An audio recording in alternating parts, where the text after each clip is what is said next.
Oi pessoal, e aí, tudo bem com vocês? Hoje nós vamos fazer a discussão sobre a releitura Pinóquio. Uma coisa que eu gostaria de dizer a vocês, que eu quero dizer a vocês é a seguinte: se você estiver entrando no canal Entre Contos pela primeira vez, né, estiver assistindo esse vídeo, faça o seguinte, volte para a história Pinóquio. Depois você vê a discussão, porque uma coisa é encadeada à outra. Tá legal? Então vamos lá.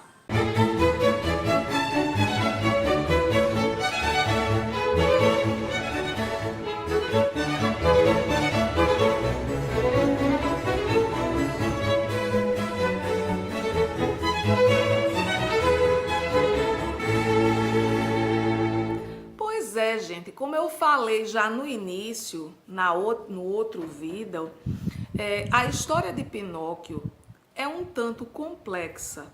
Para quem ainda não chegou a essa conclusão, Gepeto é esquizofrênico. Quando eu construí a história, eu tentei fazer pela visão do personagem, do Gepeto. Mas aí eu entremeava com a visão das pessoas que estavam ao redor. E aí, quando eu construí o vídeo, eu dei uma cor diferente para poder chamar a atenção de quem fosse assistir, do espectador, para isso.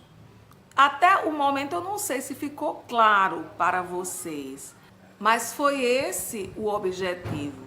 Como eu sempre falo, na construção da história eu utilizo constelação e tarô. Então vem uma coisa diferente do que eu possa imaginar. Não depende simplesmente da minha imaginação, né? Então eu me inspirei em dois filmes que eu gostei muito. O Donnie Darko, eu não sei se vocês já assistiram, mas assim, é um filme em que ele é filmado através da mente do personagem. É muito interessante, é muito louco, realmente. E um outro filme que eu gostei bastante, acho que é da mesma época, foi Uma Mente Brilhante. O personagem, inclusive, é uma pessoa real. Ele, já adolescente, já era um grande mestre em matemática.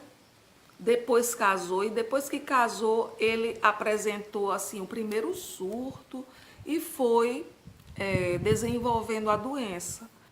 O que me deixou encantada com essa história, e ao saber que é uma história real de vida, é que ele, por si mesmo, concluiu que as visões que ele tinha não eram reais, era da cabeça dele. Ele chegou a essa conclusão sozinho. E a partir daí ele criou um modo de viver diferente das pessoas que não têm esquizofrenia, mas também diferente dos esquizofrênicos comuns ou da maioria dos esquizofrênicos. E ele terminou ganhando o prêmio Nobel. Na história de Pinóquio, ele teve um grande trauma quando criança, né? Uma coisa que era um segredo e que ele sabia de ouvir falar, que a mãe matou o seu pai, né? E ele carregou aquela história por toda a vida. Nunca se apropriou de sua própria vida, não casou, que ele demonstra que gostaria muito, não teve um filho, chegando ao ponto de construir um boneco para poder dar esse amor que estava guardado dentro dele para alguém, direcionar alguém. E aí foi quando começaram os surtos, né, relacionados àquele boneco de madeira, que na verdade o representava. Os surtos começam quando ele vê o boneco dançando e cantando, aí ele tem uma alucinação auditiva que ele associa a um grilo que estava lá no momento, né? E ainda tem a alucinação da fada azul. Então, tudo aquilo de acordo com as construções dele, relacionadas ao trauma que ele vivenciou, o Gepeto, né? É bem interessante. Então, aí eu coloco o que ele vivencia dentro e ele vê fora, e o que está acontecendo no mundo real, né? Aí a gente coloca a diretora da escola, aí a gente coloca o dono do teatro de fantoches, o pescador que vê ele dando o banho no boneco, enquanto que ele acredita que está salvando o boneco da ilha dos prazeres. Aí a gente coloca assim a vizinha olhando o que será que está acontecendo, que barulho é esse? Provavelmente ele lá dentro, né, atuando. Então, e o final, que é muito legal, né, ficou bem legal. Eu espero ter sido clara, ou pelo menos ter sido um pouco como esses filmes, que tem, assim, é preciso que o espectador ou que o leitor coloque também a sua vivacidade, né, a sua criatividade para construir junto com o escritor, o autor, aquela história, né? No final, eu coloquei a parte em que Gepeto levanta o bonequinho e o abraça 2 vezes. A primeira vez, quando ele percebe que Pinóquio chegou, e Pinóquio conta para ele toda a história de como chegou à barriga da baleia.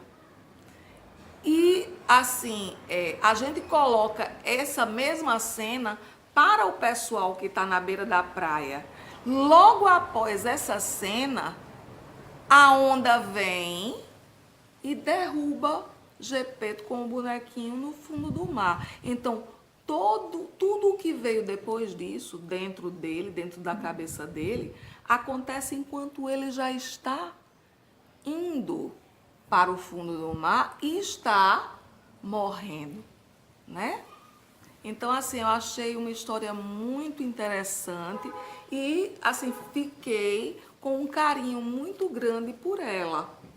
Para mim, não é fácil falar de esquizofrenia, não é um assunto que eu tenha conhecimento, know-how, a gente sabe superficialmente, né? E eu não vou falar aqui como médica, mas eu vou trazer um dado, uma informação, né, que pode ser tida como uma curiosidade para as pessoas que não estão nesse caminho da constelação, né? Que é a visão de Bert Hellinger, né, o criador das constelações sistêmicas, sobre a esquizofrenia.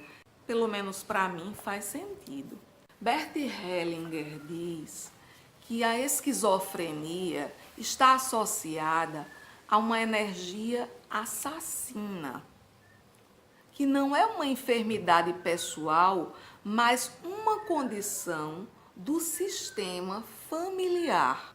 Nesse sistema familiar, obrigatoriamente, tem um assassino que foi desprezado, que foi excluído, que não é visto. É uma coisa que se mantém em segredo por várias gerações. Várias gerações. Mas não é só o assassino que está excluído, a vítima também. E além do mais, eles não estão reconciliados. A vítima ainda se coloca numa posição contra o seu agressor, o seu perpetrador, e este, que é o assassino, se sente culpado. E aí o que é que acontece? Nas gerações posteriores, geralmente várias gerações depois, vai aparecer alguém que vai representar ambos. Uma pessoa em si representa assassino e vítima. Aquela energia do assassino e da vítima se encontra numa só pessoa, num representante daquele sistema que vem depois daquele acontecimento. E assim, como assassino e vítima não estão reconciliados, acontece toda essa confusão em sua alma. Pois é, há uma desorganização do campo dessa pessoa, né? Então é bastante difícil. Isso é uma das questões que pode ser olhada, pode ser vista através da constelação familiar sistêmica. Espero que vocês tenham gostado. De repente dê uma outra olhada, talvez você agora assista com outros olhos. Então, gente, deixo um forte abraço para todos vocês, tá certo? Curtam, comentem, divulguem o canal, certo? E muita gratidão a todos.